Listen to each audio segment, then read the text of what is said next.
Finalement, attaquons la dernière partie, c'est-à-dire la partie B du dernier exercice, l'exercice 5 du brevet. On souhaite maintenant modéliser les deux options précédentes par des fonctions. On note X, la durée écoulée en mois depuis la livraison de la voiture.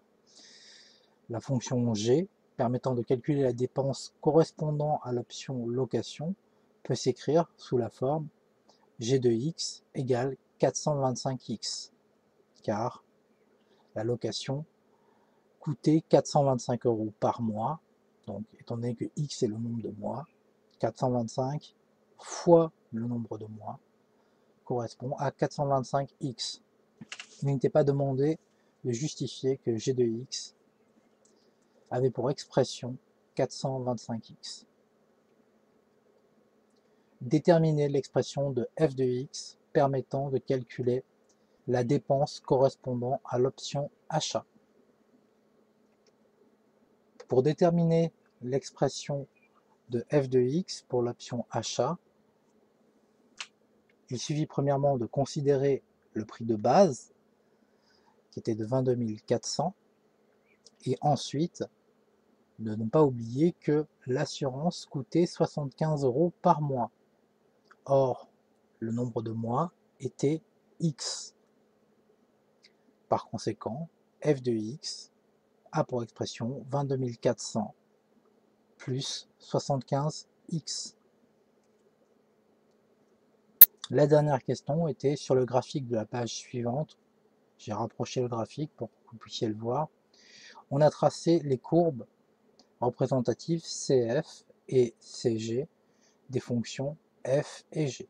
Autrement dit, CF est la courbe représentative de f et CG la courbe représentative de g. Par lecture graphique, déterminer à partir de combien de mois l'option achat est la plus avantageuse. Il suffit de regarder le point d'intersection et en réalité, il suffit de se dire que les prix les plus bas, c'est le fait que la courbe représentative est la plus basse. En réalité, elle est en dessous de l'autre. Par conséquent, à partir de cette valeur,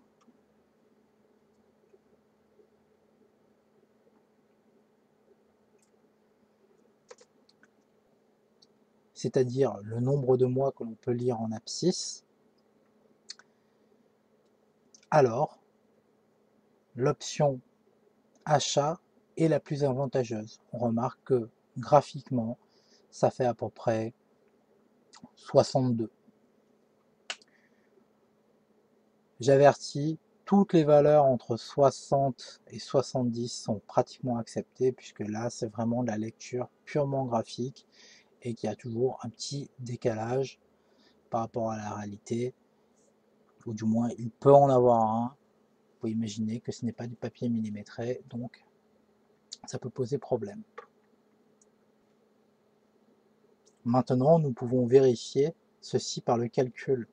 Le point d'intersection entre CF et CG a une particularité, c'est que son abscisse est la solution de l'équation f de x égale g de x.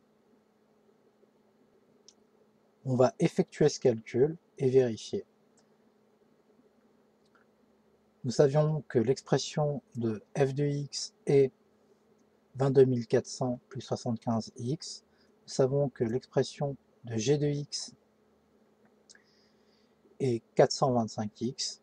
Donc, résoudre l'équation f de x égale g de x pour trouver x, l'abscisse du point d'intersection, et qui va correspondre au nombre de mois, c'est résoudre cette équation-là.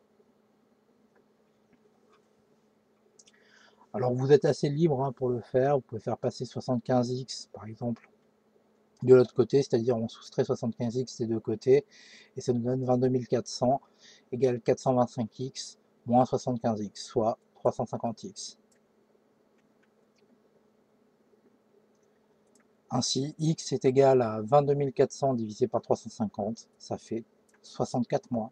Vous pouvez voir que graphiquement, j'étais pas loin, j'avais dit 62, juste par lecture graphique. Bon. Je fais semblant de ne pas connaître la réponse, mais passons.